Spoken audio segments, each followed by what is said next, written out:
अच्छा जनाब, अब अगर हम बात करें अर्थ लीकेज प्रोटेक्शन की, तो कभी काफ़ी टाइम हमारे पास ये चीज़ होती है कि हम इक्विपमेंट जो हम लोग यूज़ कर रहे हैं उसकी इंसुलेशन ब्रेक कर जाती है। उसकी इंसुलेशन ब्रेक करने की वजह से जो हमारे पास चेज़र होता है इक्विपमेंट का, वो लाइव हो जाता है, मतलब उसमें कोई ना कोई करंट, लीकेज करंट आने लग जाता है। अब जब भी वो चेज़र्स किसी भी ऐसी चीज़ से इन कॉन्टैक्ट आता है जो कि अर्थ हो, जो कि उसे अर्थ करते हैं, तो करंट जो है वो फ्लो करना स्टार्ट कर जाता है। अब हमारे पास यूजुअली होता क्या है कि लीकेज करंट की वैल्यू बहुत ज़्यादा होती नहीं, तो हम लोग यूजुअली को ओवर करंट रिलेज के लिए यूज़ नहीं कर सकते, ठीक है, क्योंकि इसकी वैल्यू बहुत ज़्यादा ऑब्वियसली नहीं है। लेकिन अब इसका नुकसान क्या है कि इस करंट का, अर्थ लीकेज करंट का, कि ये हमारे पास बेशक इसकी वैल्यू इतनी ज़्यादा नहीं है, लेकिन ह्यूमन जो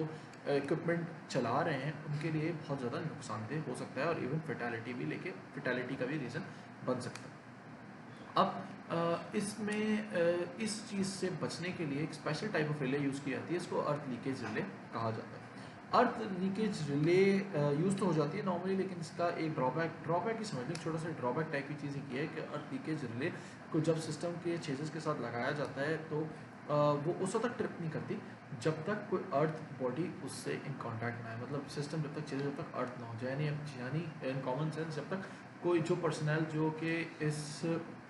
इक्विपमेंट को यूज़ कर रहा है उसे टच ना करे, ठीक है। जब उसे टच करेगा तो उसे ऑब्वियसली झटका ज़रूर महसूस होगा, लेकिन उसके बाद सिस्टम हमारे पास ट्रिप कर जाएगा और बंदे की फेटालिटी रेट भी कम से कम होती चली जाएगी, ठीक है। अब अगर हम अर्थ लीकेज प्रोटेक्शन की बात करते हैं, तो हमारे पास दो तरह की डिफरेंट फॉर्मेशन में मिलती है। सबसे पहले हमारे पास आती है सिंगल फेज लोड के लिए। सिंगल फेज लोड के लिए ऑब्वियसली जो सिंगल फेज लोड है उनके लिए हमारे पास सिंगल फेज अर्थ प्रोटेक्शन रिले रखेंगे।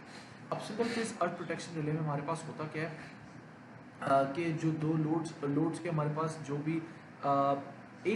दो हम लोग कॉइल जो है एडजस्टेंट, वो उनको एक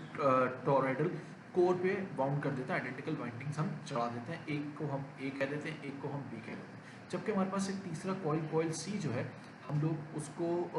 इन दोनों के अक्रॉस लगा देते हैं, जिसको हमने कनेक्ट किया होता है ओवर करंट रिले के साथ। इस कॉइल को हम एनर्जाइजिंग कॉइल भी कह सकते हैं, इस कॉइल को हम पिकअप करंट का कॉइल भी कह सकते हैं, कोई भी इस चीज़ को वैल्यू दे सकते हैं, ठीक है। अब हमारे पास कनेक्शन कुछ इस तरह होते हैं कि कॉइल ए के साथ हमारे पास जो है वो फेज कनेक्ट होता है, और न्यूट्रल वायर जो है हमारे पास कॉइल बी के साथ कनेक्ट होती है। नॉर्मल कंडीशन की अगर हम बात करें, नॉर्मल कंडीशन अगर हम करंट फ्लो कर रहे हैं, तो जितना हमारे पास फेज से करंट आएगा उतना करंट हमारे पास न्यूट्रल से जाएगा, ऑब्वियसली बिल्कुल सेम किस तरह की वैल्यू होगी, ठीक है। तो जब हमारे पास ये नॉर्मल वैल्यू होगी तो हमारे पास कोई एक्स्ट्रा स्पिल करंट मौजूद नहीं होगा, स्पिल करंट मौजूद नहीं होगा, तो हमारे पास जो कॉइल सी है वो एनर्जाइज नहीं हो पाएगा और हमारे पास ओवर करंट रिले नहीं काम करेगी। लेकिन अगर हम फॉल्ट कंडीशन की बात करें, ठीक है, तो अगर हम फॉल्ट कंडीशन की बात करें तो हमारे पास जो फेज में करंट है वो यूजुअली न्यूट्रल से ज़्यादा होता है, तो जिसकी वजह से हमारे पास जो टॉरॉइडल कॉइल है उसमें एक एमएमएफ प्रोड्यूस हो जाता है, जो कि हमारे पास number of turns into leakage current जितना हमारे पास मौजूद है उसके इक्वल हो जाता है। तो ये एमएमएफ करता क्या है, ये एमएमएफ फ्लक्स सेटअप कर देता है, जो कि